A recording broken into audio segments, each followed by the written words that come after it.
오늘은 부활주일이고 오늘 찬양은 이 말씀 후에 우리 연합찬양대 칸타타로 대신 진행되어집니다. 지난 수요일에 발생한 그 진도 앞바다에서의 그 세월호 침몰 사건은 우리 모두에게 너무나 큰 충격과 아픔을 가져다 주었습니다. 저도 개인적으로 고등학교 자녀를 2명을 둔 아버지로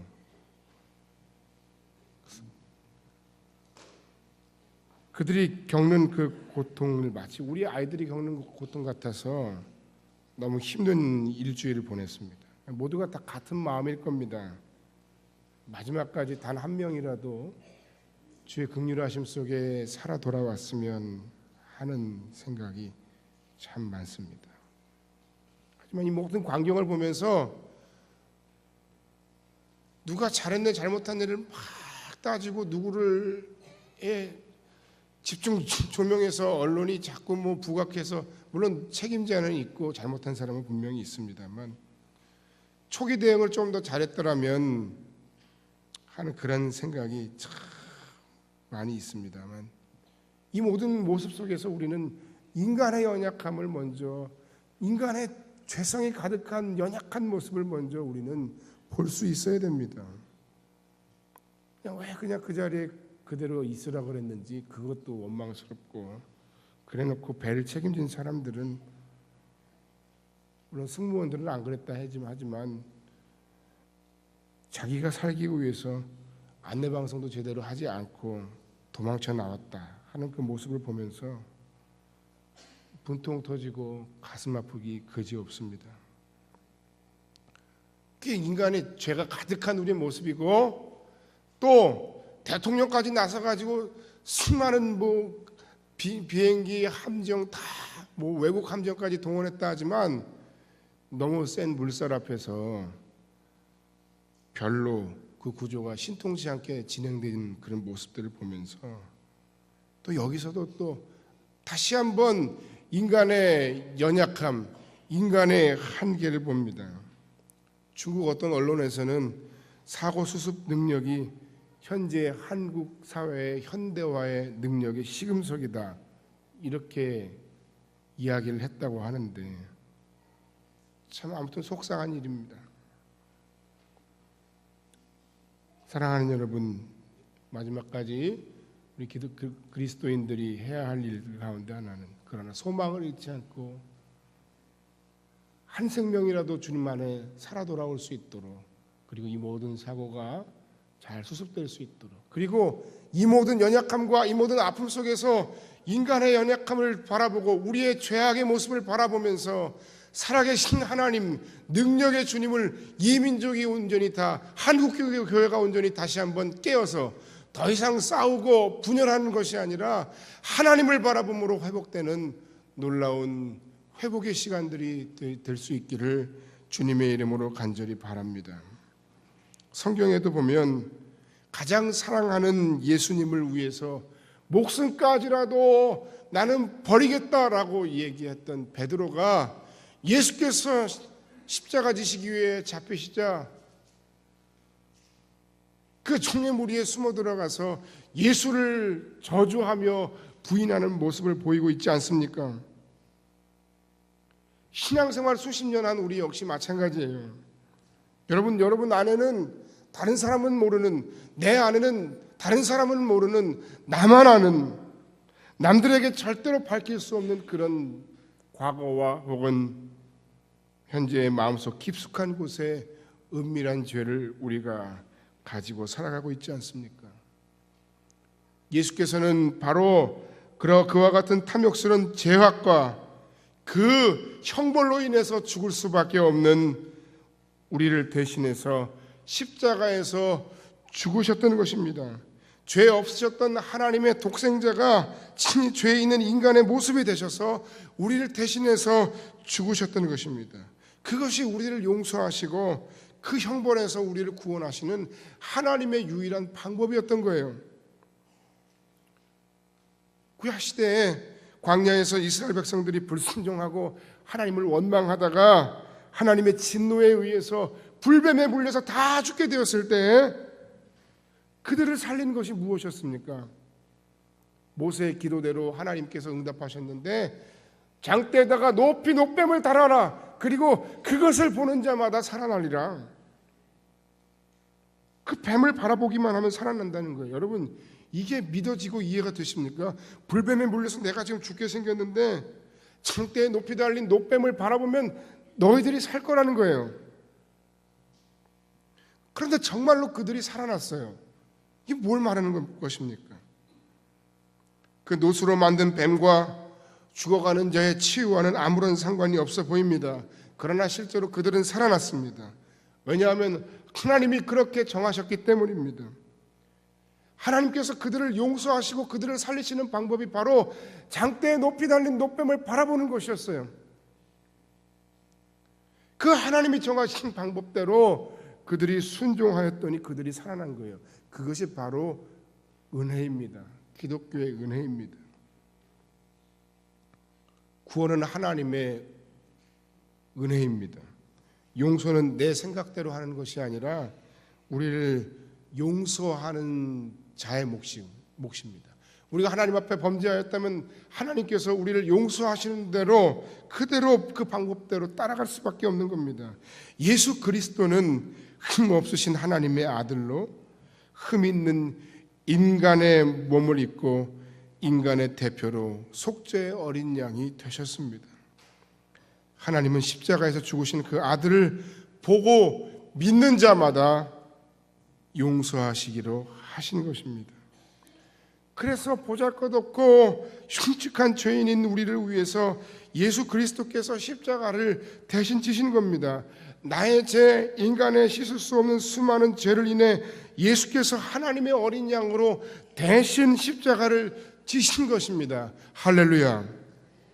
그런데 말입니다, 우리가 예수 그리스도의 구원의 사역을 말할 때 예수께서 나의 죄를 위해서 십자가에서 죽으신 것만 중요하게 생각하는 경향이 있습니다. 중요하지 않다는 게 아니에요. 아무리 강조해도 예수께서 흠많고 죄 많은 나의 죄, 인류의 죄를 흠없는 하나님의 어린 양으로 십자가 위에서 대신 죽으신 그 사건은 아무리 강조해도 지나치지 않습니다. 그런데 그와 함께 우리가 놓치지 말아야 할 한 가지 중요한 사건이 있는데 그것은 바로 오늘 우리가 부활주일로 지키는 이날 가장 많이 생각해야 할 예수 그리스도의 부활의 사건입니다. 예수님께서 나의 죄를 인하여 십자가에 달려 죽었다는 그 사실에 대해서는 누구나 다 인정하고 누구나 다 알기 쉽게 믿고 확신하지만 예수님의 부활이 왜 중요한지 우리는 그 부활의 중요성을 잘 모릅니다. 예수께서 왜 나를 위해 죽으셨을 뿐만 아니라 예수께서 왜 사망 권세를 이기시고 부활하셨는가, 그리고 그 부활의 사건이 왜 나에게 그토록 중요한가 하는 것에 대해서는 잘 모른다는 겁니다. 잘 모르니까, 정확히 모르니까 부활절인데 부활의 감격을 다 누리지 못해요. 그냥 교회가 중요하다 하니까 중요한가 보다. 목사가 중요하다고 하니까 부활절이 중요하대더라, 중요하댄다, 뭐 이 정도밖에 안 되는 겁니다. 여러분, 왜 부활이 우리에게 그토록 중요한 걸까요? 왜 우리는 이 부활절을 기념하며 기뻐하며 부활의 소식을 많은 사람들에게 알려야 하는 걸까요? 예수님의 부활이 우리에게 주는 그 부활의 참 소망은 무엇일까요? 부활과 내가 무슨 상관이 있냐는 거예요. 첫 번째, 예수님의 부활은 연약한 내가 세상에서 충분히 이길 수 있다는 승리의 소망입니다. 할렐루야. 예수님의 십자가가 우리를 살렸고 예수를 믿음으로 말미암아 우리는 구원받았습니다. 할렐루야. 그런데 구원받은 내가 어떻게 구원받은 자답게 살아갈 수 있느냐 하는 거예요. 여러분은 하나님의 자녀답게 여러분이 말씀대로 순종하는 삶이 과연 가능하다고 생각하십니까? 아니면 그것은 말씀은 말씀이고 내 삶은 내 삶일 뿐 전혀 하나님의 말씀대로 사는 삶은 불가능하다라는 그런 생각을 가지고 사십니까? 만약에 여러분이 하나님의 말씀대로 불가능한 삶을, 하나님의 말씀대로 사는 삶이 불가능하다는 생각을 가지게 되었다면 그 이유가 무엇이라고 생각하십니까? 그런데 말입니다. 성경은 우리가 충분히 말씀 안에서 말씀대로 순종하며 이 세상 가운데 사는 삶이 가능하다고 이야기합니다. 아무리 세상이 악하고 아무리 죄악의 사람들이 우리를 못 살게 하고 아무리 사단이 우리를 여러 가지 모양으로 유혹하고 공격해도 우리는 말씀대로, 주의 말씀대로 순종하는 삶이 가능하다라고 성경은 우리에게 말하고 있다는 거예요. 로마서 8장 37절에 보니까 우리가 이 모든 일에 우리를 사랑하시는 이로 말미암아 넉넉히 이기느니라. 할렐루야. 이길 수 있어요. 그런데 내 힘으로는 이길 수 없어요. 그러나 내 안에 계신 부활하신 예수님을 힘입는다면 우리는 이길 수 있습니다. 그것도 아주 넉넉히 이길 수 있습니다. 그런데 왜 우리는 지고 살까요? 모르기 때문입니다. 그를 의지하여 힘입지 못하기 때문입니다. 부활의 참 소망이 무엇인지 알지 못하기 때문입니다. 여러분, 나와 여러분은 어떤 존재인 줄 아십니까? 따라합시다. 나는 예수의 영이신 성령으로 예수님과 하나 된 존재입니다. 그렇습니다. 믿으십니까? 예수의 영이 내 안에 계심으로 나는 주님과 연합하여 사는 하나님의 자녀인 거예요. 나는 그래서 연약하지만 내 안에 계신 성령, 내 안에 계신 예수의 영, 내 안에 계신 예수님으로 말미암아, 나와 함께 하신 예수님으로 말미암아 우리는 강합니다. 우리는 이길 수 있습니다. 우리는 말씀대로 순종하며 살 수 있습니다. 할렐루야. 바로 그걸, 이 주님과 나와의 연합의 관계를 우리가 잘 이해해야 돼요. 이렇게 주님과 하나 된 우리는 주께서 나의 죄를 위해 십자가에 못 박혀 죽으실 때 주님과 연합하여 내 죄에 대해 십자가에 못 박혀 내 죄를 사함받게 되는 겁니다. 할렐루야. 이것이 로마서 5장의 말씀이에요. 주님과 내가 연합하여 하나 되었기 때문에 예수께서 십자가에 달려 죽으실 때 우리 역시 십자가 위에서 우리의 죄에 대하여 죽은 것이라는 거예요. 동시에 마찬가지로 예수께서 사망 권세에 이기시고 부활하여 승리하실 때 주님과 하나 되어 연합된 나 역시 그 주님의 능력을 힘입어 하나님의 사람으로 새롭게 살아갈 새로운 힘을 얻게 되었다는 것입니다. 할렐루야. 즉 주님과 하나 된 나에게 있어서 주님의 부활의 승리는 곧 나의 승리요, 주님의 부활의 승리는 곧 나의 승리의 소망이라는 말씀입니다. 주님이 죽은 권세에 이기시고 부활하셨기 때문에 나도, 예수 안에 있는 나도 이길 수 있는 거예요. 주님이 그 죽음의 권세를 이기시고 부활하셨기 때문에 나도 부활할 수 있는 거예요. 주님과 하나 된 나도 역시 죄에 대해서, 세상에 대해서, 사단의 권세에 대해서, 나 자신의 연약함에 대해서 이길 수 있게 된 겁니다. 할렐루야. 죽은 권세보다 더 큰 권세가 우리 앞에 있습니까? 예수님의 십자가로 죄사함 받고 하나님의 자녀로 새롭게 된 내가 하나님의 자녀답게 죄악의 권세, 세상의 권세, 심지어 죽음의 권세도 두려워하지 않고 소위 그것들과 더불어 맞짱을 뜰 수 있는 것은 바로 주님의 부활 때문입니다. 주님과 하나 된 내가 부활하신 주님의 능력을 힘입기 때문에 나도 이길 수 있다는 겁니다.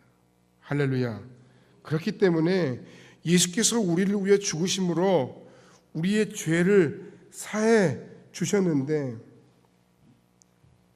예수께서 죽기만 하시고 부활하시지 못하셨다면 우리의 구원은 반쪽짜리 뻔했다는 겁니다. 누군가 경제 사정이 너무나도 안 좋아서 그것을 비관하여 죽으려는 것을 살려놓았는데 근데 문제는 뭐예요? 그 다음이 문제죠. 어떻게 할 거예요? 대책이 없잖아요.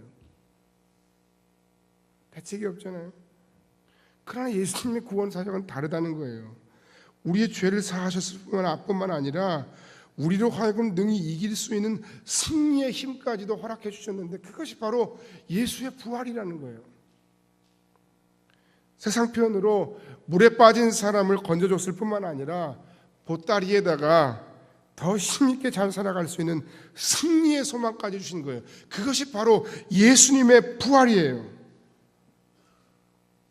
그러므로 그 부활하신 예수님을 힘입으신 여러분들 되길 바랍니다. 이제 더 이상 죄의 권세, 세상의 권세, 사단의 권세에 질질 끌려다니지 마시기 바랍니다. 구원의 확신을 가슴에 새기고 이 세상을 주님의 주신 능력으로 담대하게 살아가시길 바랍니다. 도망하지 말고, 피하지 말고, 두려워하지 말고, 하나님께서 우리에게 주신 사명을 힘있게 감당하는 하나님의 사람들이 되시길 바랍니다. 구원받은 자에게 새로운 생명과 삶의 이유, 즉 사명을 허락하신 주께서 우리에게 그 사명을 더욱 열정적으로 감당하라고 부탁하십니다. 로마서 12장 1절 말씀에 그러므로 형제들아 내가 하나님의 모든 자비하심으로 너희를 권하노니 너희 몸을 하나님이 기뻐하시는 거룩한 산 제물로 드리라. 이는 너희가 드릴 영적 예배니라.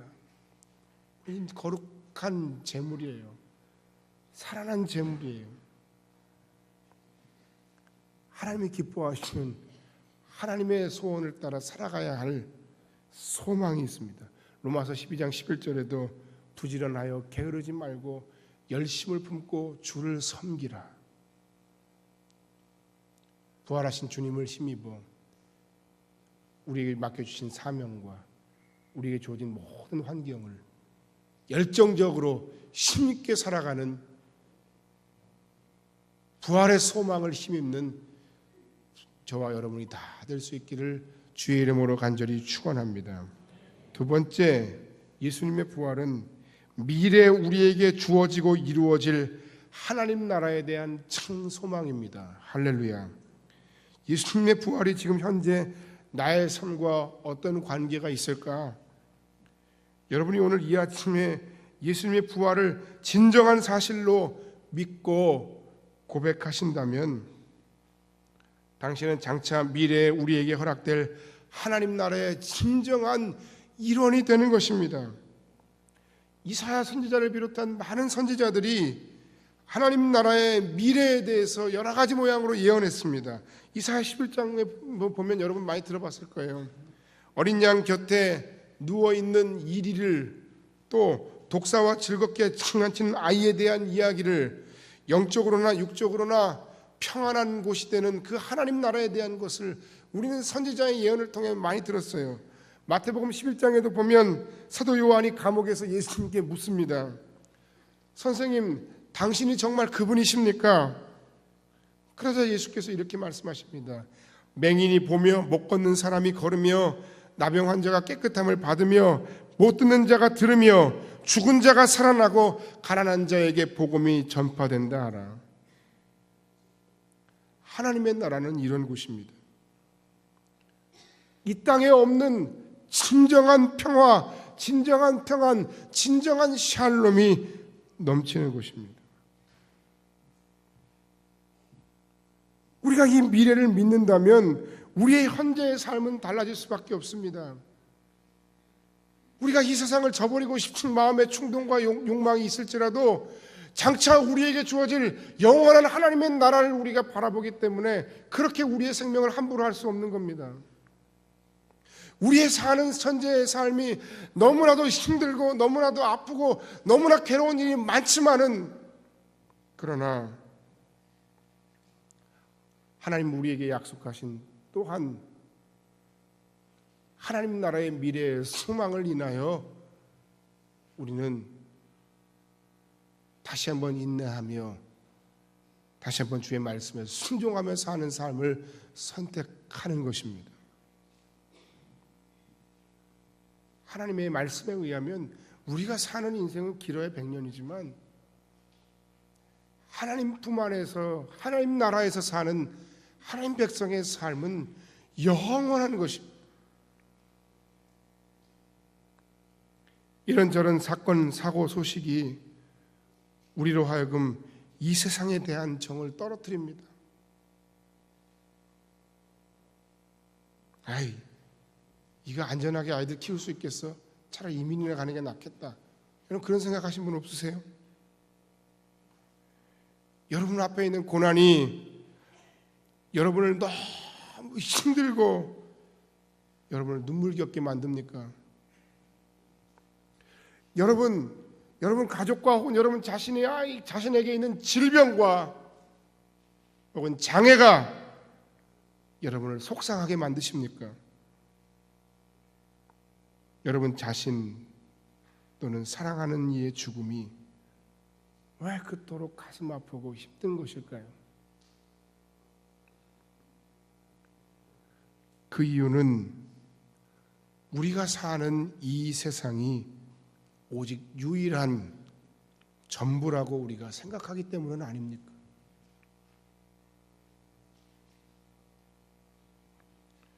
조니 에릭슨 타다라고 하는 사람이 있었습니다. 이분은 17살에 사고로 목 아랫부분이 전부가 다 전신 마비가 온 분이에요.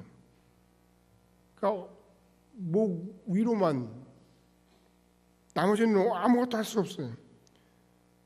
휠체어를 타고 다니면서 교회를 오고 갑니다. 그런데 가끔 당황스러울 때가 있어요.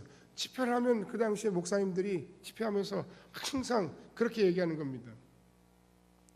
누구든지 예수의 주되심을 인정하는 분들이 있다면 자리에서 내려와 무릎을 꿇으시오. 근데 그럴 때마다 모두가 다 무릎을 꿇는데 자신은 무릎을 꿇을 수 없어서 너무 안타까웠어요. 그러던 중에 한 번은 집회에 참석했는데 그날 역시 그 목사님이 그렇게 얘기하는 겁니다. 누구든지 하나님 앞에 하나님의 왕 되심을 인정하고 주님의 주 되심을 고백하는 자들마다 자리에서 내려와 무릎을 꿇으시오. 그때 그녀가 막 눈물을 흘리기 시작합니다. 사람들이 생각했어요. 아, 이번에 너무 속상했나 보다. 그런데 그 조니 에릭슨 타다가 그렇게 그 가운데 눈물을 흘리고 그리고 또 눈물을 흘렸던 이유는 다른 데 있었다는 겁니다. 그 수백 명이 하나님 앞에 무릎을 꿇고 있는 장면이 너무나도 아름다워서 눈물을 흘렸고, 그 다음 더 깊이 생각해서 또 묵상하니까 그 사람 앞에 믿음으로 환상 같은 것이 보이고 믿음으로 그 광경이 떠오르고 보여지는데, 어떤 광경이 떠오르고 어떤 광경이 확신되어졌는가 하면, 천국에서 어린 양의 혼인잔치에 초대된 자신이 부활하여 건강한 다리로 무릎을 꿇을 뿐만 아니라 예수 앞에서 너무나도 기쁘고 너무나도 감격스럽고 너무나도 즐거워서 덩실덩실 춤을 추는 그 장면이 생각나면서, 그리고 가장 건강한 모습으로 가장 먼저 하나님 앞에 감사의 무릎을 꿇는 생각에 그만 왈칵 눈물을 쏟아냈다는 겁니다. 지금은 비록 비틀거리는 근육과 감각 없는 몸으로 인해서 힘들지만, 그러나 언젠가 주님 안에서 자신이 건강한 새 몸을 갖게 될 것이라는 확신이 들었다는 겁니다. 예수 그리스도는 부활하셨습니다. 그분은 우리의 부활의 첫 열매이십니다. 그분이 부활하심으로 말미암아서 우리도 부활합니다. 오늘 우리가 읽은 고린도전서 15장 50절 이하의 말씀이 바로 그 말씀입니다. 보라, 51절 이하에 내가 너희에게 비밀을 말하노니 우리가 다 잠잘 것이 아니요 마지막 나팔에 순식간에 호련히 다 변화되리니 나팔 소리가 나매 죽은 자들이 썩지 아니할 것으로 다시 살아나고 우리도 변화되리라. 할렐루야. 여러분 안에 이런 소망이 있기를 주의 이름으로 간절히 축원합니다. 이 세상이 우리가 사는 유일한 세상이 아닙니다. 그저 이 세상이 우리가 사는 유일한 세상이라고 생각하고 노세 젊어서 노세 마음껏 자신의 삶을 자기 멋대로 살아가고 불을 향해 달려가는 불나방처럼 정신 못 차리고 세상 가운데 헤매고 사는 세상 속에서 사람들이 가지고 있는 그 수많은 부와 명예와 권력을 탐하면서 그것만을 위해 쫓아가 살아가는 우리들에게 하나님은 분명히 말씀하시는 겁니다. 우리가 사는 이 세상이 전부가 아니고 우리가 가지고 있는 이 몸이, 이 몸뚱아리가 유일한 몸이 아닙니다. 언젠가 우리는 진짜 삶을 살게 됩니다. 부활을 믿는 우리는 그날을 확신하며 오늘을 사는 것입니다. 그래서 오늘의 그 상처와 아픔은 하나님 앞에 훈장이 되고 면류관이 되고 우리가 힘들어하고 아파했던 만큼 또한 그것을 큰 그 고통이 나에게 큰 기쁨으로 돌아오리라는 것을 확신하며 사는 삶, 그것이 바로 진정한 그리스도의 사람의 삶이요, 그것이 바로 진정한 믿음이고, 그것이 바로 우리가 가져야 할 부활의 산소망이에요. 그 부활의 산소망을 가진 사람은 그래서 오늘 고통스러운 삶을 살면서 살아가는 삶의 모습, 방향, 방법이 다른 겁니다. 여러분이 가지고 있는 믿음은 어떤 믿음입니까? 살아계신 하나님, 전능하신 하나님을 믿는다고 하면서 내 눈에 보이는 이 세상의 것들에 대해서만 오로지 목숨 걸고 쫓아다니며 그것을 위해 사는 사람은 아닙니까? 15장 19절입니다. 만일 그리스도 안에서 우리가 바라는 것이 다만 이 세상의 삶뿐이면 모든 사람 가운데 우리가 더욱 불쌍한 자이리라. 우리 삶의 목표와 방향은 이 세상만이 아니라는 거예요. 50절로 52절 말씀 우리가 이미 읽었죠. 58절 말씀. 그러므로 내 사랑하는 형제들아, 견실하며 흔들리지 말며 항상 주의 일에 더욱 힘쓰는 자들이 되라. 이는 너희 수고가 주 안에서 헛되지 않은 줄 알미라. 부활의 소망을 가지세요. 그러면 우리의 삶이 달라집니다. 결론의 말씀을 드리고 말씀을 마칩니다.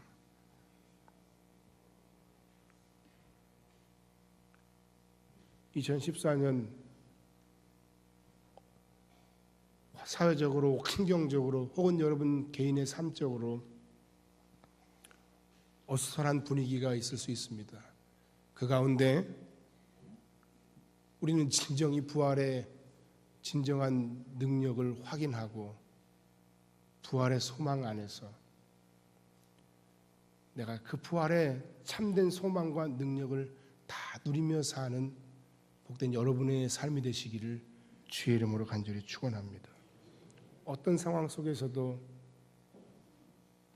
성령으로 말미암아 나와 함께 하시는 예수님, 그 주님의 권능으로, 죽은 권세까지도 이기시고 부활하신 그 주님의 권능으로 내게 주어진 나의 모든 삶의 환경, 내게 주어진 나의 모든 삶의 고난, 감당하기 어려운 힘든 여건들, 죄, 세상, 사단의 권세, 그리고 나 자신까지도 능히 넉넉히 싸워 이길 수 있음을 선포하는 여러분들 되시기를 주의 이름으로 간절히 축원합니다. 또한 어른들의 무지와 욕심이 너무 아름다운 이 땅의 어린 학생들의 생명을 앗아간 이 상황 속에서 가능성은 희박하지만 그러나 하나님 뜻이라면 죽은 자도 살리신 하나님의 능력이 마지막 순간까지 단 한 생명이라도 살려주시기를 간절히 소망하면서, 또한 우리가 이해할 수는 없는 이 상황 속에서도 우리가 사는 이 세상이, 우리의 눈에 보이는 이 세상이 전부가 아님을 기억하면서 하나님 나라에 대한 소망으로 살며 이 세상에서의 우리의 사명에 최선을 다해 충성하는 구원받은 하나님의 사람들이 다 되시기를, 부활의 산 소망으로 승리하는 여러분들이 다 되시기를 주님의 이름으로 간절히 축원합니다. 기도하겠습니다.